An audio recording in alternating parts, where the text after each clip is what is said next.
I've never been there, and I've been to many capital cities in the world, also in the States, but I've never been to Paris, even if it's so close to Italy. Andrea is rather hesitant at first in part 2. Try to sound fluent from the very start. I know that. No, sorry. Andrea seems unsure of what he wants to say. You should always use your notes to help you. I have many friends, from France and especially from Paris, because every year in England I meet different kinds of people coming from different countries, and most of them are French. So every year I think that I'd really like to go there, also to visit, to go and see them, you know, and also to visit the place. It's very famous for museums and monuments, and I'm really interested in modern art and music. So I'd really love to go, also because I think that everybody needs to have a general culture on other cities, other countries. So I think that Paris is a place that almost everybody has to visit. I'd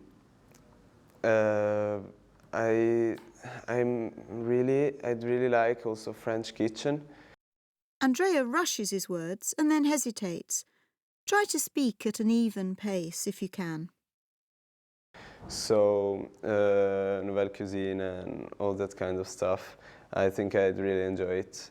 I'll go there by plane, surely. I think it's much more comfortable than going there by train. Andrea moves on to a different aspect of the topic without using discourse markers. It's a good idea to make use of words like first of all and lastly to organise your talk. Okay, thank you. And who would you go to that place with? I think with my parents or with friends maybe. No idea. It's the same for me. Okay, thank you. Can I take these, please? Thanks.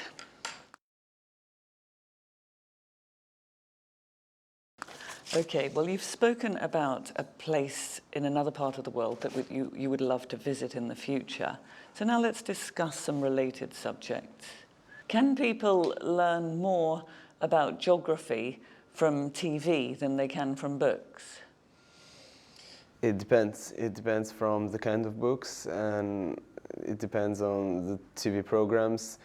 Of course, if you watch, for example, National Geographic frequently, you will learn a lot of information about different places, maybe unknown places. Reading books also is very useful.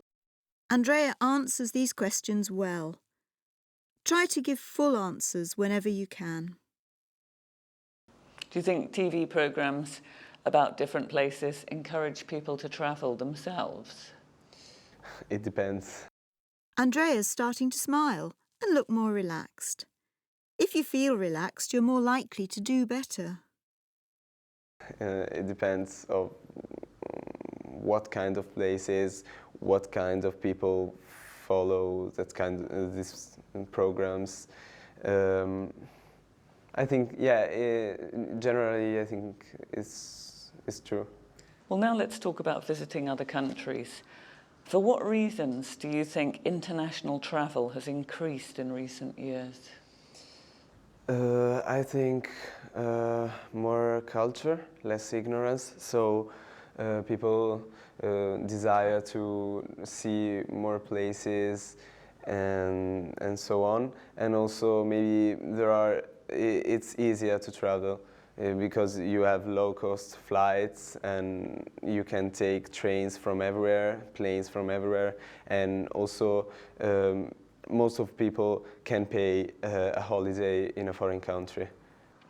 Some people say it's important for people to find out about another country before they visit it. Do you agree?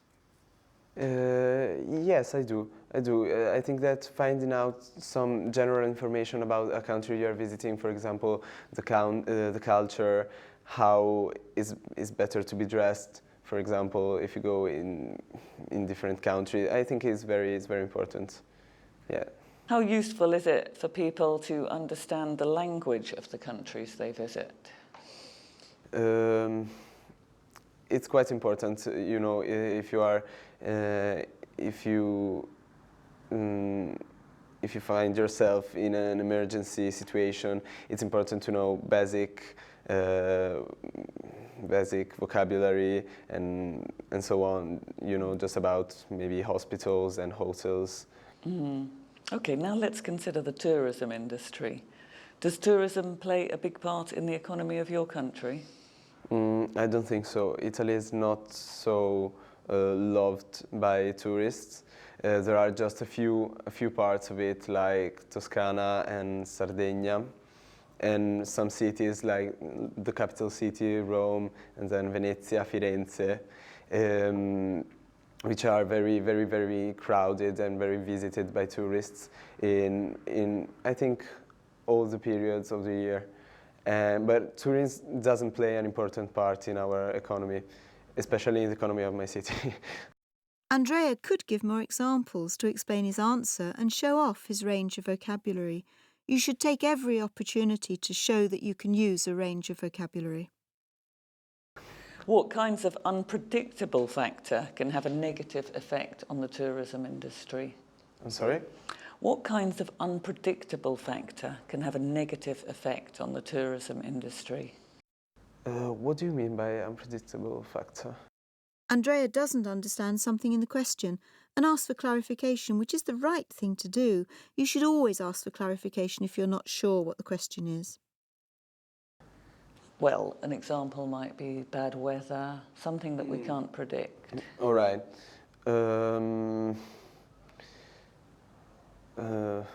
Bad weather is one.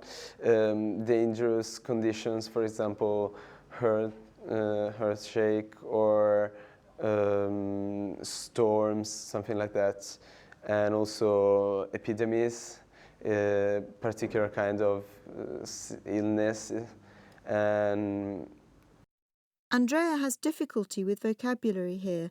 If you're not sure about the word, you should try paraphrasing it. But I think tourism depends mainly on the kind of place you visit.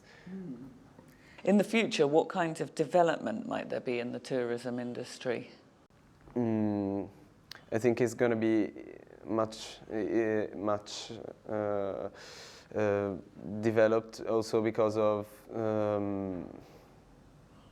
cheap prices. You can have cheaper and cheaper flights, and so moving from a country to another is getting easier and easier. And I don't know very much about tourism. Andrea has difficulty answering the question and explains why. This is the best thing to do in this situation. Okay, thank you. That's the end of the test. All right.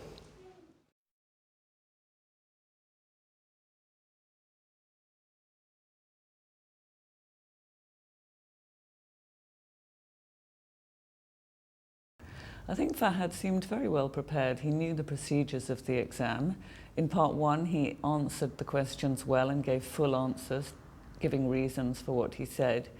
In part two, he prepared his notes, and I did notice that he took his notes in Arabic, so it might be good to get himself thinking in English more by doing his notes in English. When he spoke quite well. He managed to develop things and say things, but he did dry up before the end of the 2 minutes, so it's good to use the planning stage to ensure that doesn't happen and to try to keep going if possible. In part three, he coped with the earlier questions, but when they got more complex, he seemed to have more difficulty, and that's something he could practice more, is dealing with more searching questions.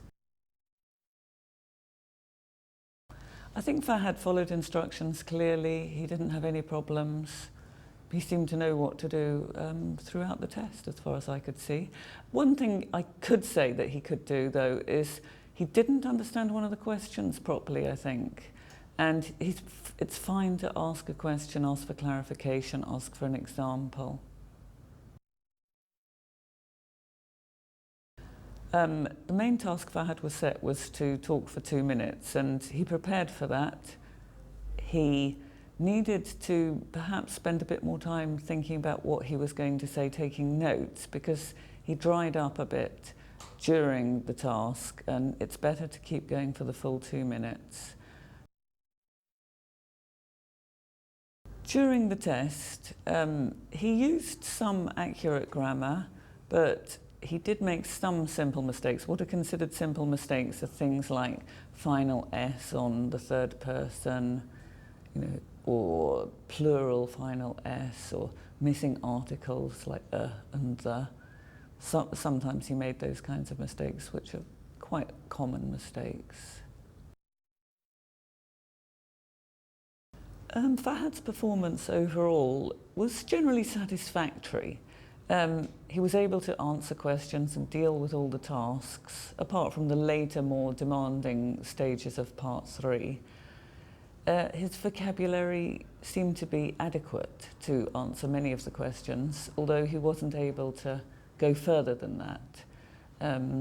His grammar was limited but adequate for the tasks, and his pronunciation was clear and intelligible on the whole. There were some words he had a little difficulty pronouncing.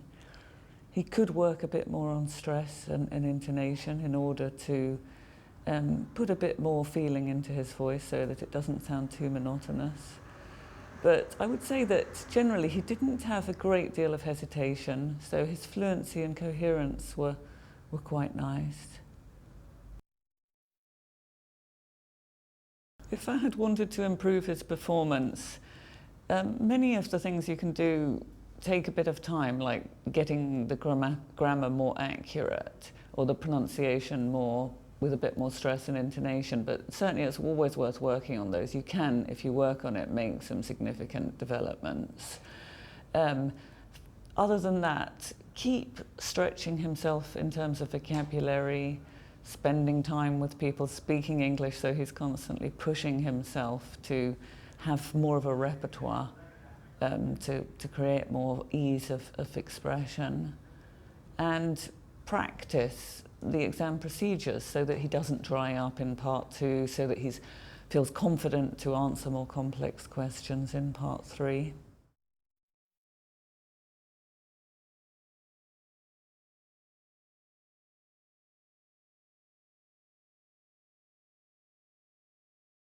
I felt Andrea seemed very well prepared for the exam. He knew what to do and he followed instructions very clearly. In Part 2, when he had to talk for 2 minutes, he responded very well to the task. He was able to talk well for 2 minutes. He used his notes effectively. He used all the prompts on the card well. And he didn't dry up. He expanded and developed what he needed to say. So he performed well in Part 2. In terms of an overall performance, it was a strong performance. In terms of fluency and coherence, he seemed to respond well to the questions, to be able to talk without great hesitation. One of the factors in fluency is repetition and hesitation, and he did go a bit. And sometimes you can use pause more effectively instead of going So he should perhaps think about not being afraid to pause. In terms of pronunciation, that also the factor can come in on pronunciation because it makes it sound a bit staccato in a way, but that's another area that most people can work on, is stress and intonation if they want to get more native speaker-like in their delivery. The Italian pronunciation is more even, and English pronunciation uses stress in a very different way. when it comes to grammar, he showed quite a good range of grammar, certainly, and used it accurately. There's always room for more range to show the examiner that you've got a wide range and can use it accurately. And the same goes for lexical resource, where he generally was able to say what he wanted, express himself, paraphrase, and deliver good answers to questions. He got into a bit more trouble towards the end when the questions get more demanding. For example, he stumbled over words like earthquake and epidemic, which are perhaps less common words. But he certainly had the ability to express himself satisfactorily on most topics. I would say the most important areas to work on are showing off his range and accuracy in terms of grammar and vocabulary. I think he may have had more than he delivered, and it's always good to show what you can do. He could work a bit on stress and intonation. That's always a good area to improve on.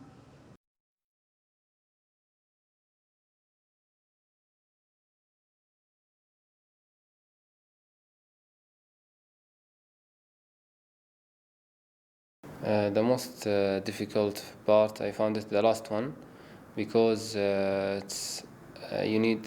have to have a good vocabulary, a range of vocabulary, to understand the question.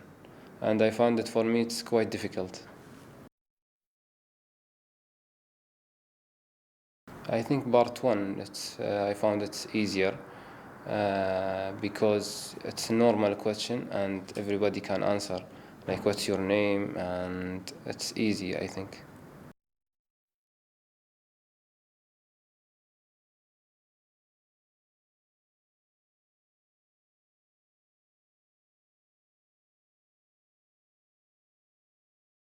I find difficult the third part and maybe the second part of the IELTS exam, because you have to talk about topics which are new to you and you don't know anything about them. So but you just have to talk, even if you're anxious, if you don't know anything, you just have to talk. The easiest part of the exam is talking about yourself and your family and your country, because you're so used to talking about it that it's nothing new to you. So I think is the easiest part.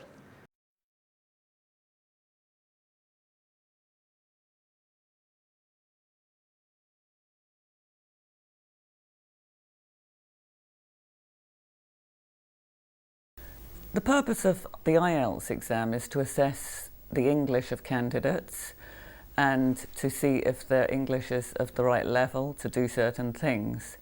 There are two forms of the exam, or two versions, the academic version and the general training version. People taking the academic version are generally taking it in order to show that their English is good enough for higher education, university, college, in an English-speaking context. And the general training version is normally taken by people generally for immigration purposes, if they want to immigrate to an English-speaking country, to show that their English is good enough. The IELTS exam is not a pass or fail exam like many exams. Instead, the candidates get a score or band which is between 1 and 9, and 9 is the highest band they could get. For example, in the speaking test, to get a band 6 or 7, they would have to show that they had got a satisfactory level in 4 different areas, and those are pronunciation, which is how naturally, how intelligibly they speak; fluency and coherence, which is how easily and fluently they speak and how easy it is to follow what they're saying; grammatical range and accuracy, which is how accurate their grammar is, but also how much range they show. And then lexical resource is also how much vocabulary they use, but also what range they use and how accurately they use the right vocabulary to express what they want to say, and also to paraphrase if they don't know how to say something.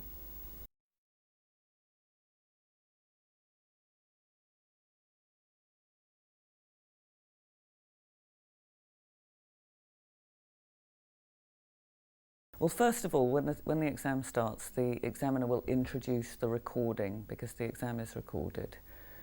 And then part 1 will consist of about 4 to 5 minutes of questions, all related in some way to personal circumstances of the candidate, nothing unfamiliar. So, for example, they might talk about where they live, or they might talk about their work or their studies. And then there'll be some more questions about other familiar things, you know, for example, television or going out, free time, common topics that people are familiar with talking about. The examiner throughout the test is assessing the fluency, coherence, pronunciation, etc. But in part 1, they'll also have the idea that the candidate is on familiar territory. No final marks would be given at all. It would purely be the examiner getting a feel of how well they speak English. And often this is the stage where they get a feel of the pronunciation of the candidate, actually, because that's one of the first things you notice. So it's good for the candidates to show off their pronunciation, speak clearly from the very start.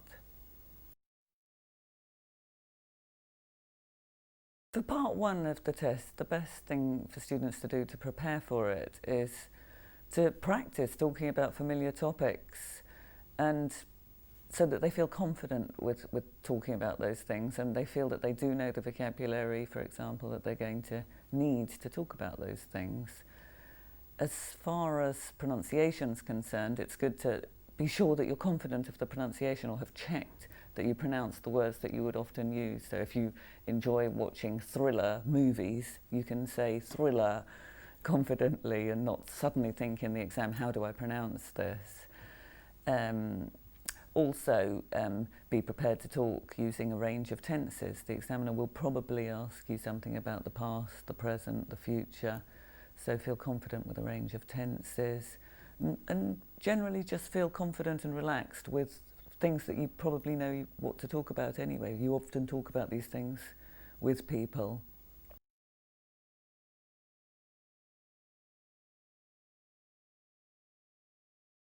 In part 2 of the exam, the examiner will give the candidate a card with a task on it, and this is to talk for up to 2 minutes about a subject. The card will not just say talk about this, it will give some bullet points with particular aspects to talk about. The candidate will have 1 minute to prepare for this, and they can make notes. They'll be given a paper and pencil in the exam. They don't have to bring their own. And then they talk for 2 minutes as naturally as they can. In part 2 of the exam, the examiner is looking to hear a stretch of speech from the candidate, really, for 2 minutes. And the card and the bullet points are there to help, rather than you must fulfill all the bullet points. It's more that you can speak naturally about this subject, keep on topic, not go off topic, but develop and expand what you want to say for about 2 minutes. If students want to prepare for part 2 of the exam, it's good to be very familiar with what to do and to practice using exam practice material, for example, and making the notes, using all the bullet points. It's important to try and use all the bullet points so that you can be sure you won't dry up and you'll be able to talk for the full 2 minutes, and then be practiced in talking for a full 2 minutes so that you feel familiar with what that feels like. And then when you're actually speaking, try to use connecting words and expressions. Practice using things like that's why, this is because, and so but, connecting what you say and sequencing what you say.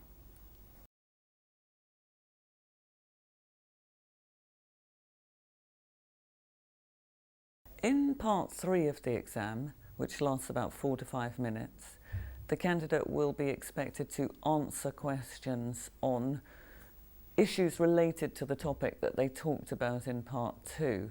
The difference between part 2 and part 3 is that in part 2, for example, they'll have talked about something that's more personal, a personal experience, something like a meal they enjoyed. And then in part 3, that topic, a meal, would be developed in a more abstract way giving their opinions, but not talking about their personal experiences on issues related to things connected with meals. So that could go to food, issues related to food, things like that, but more complex or more demanding sides of that topic.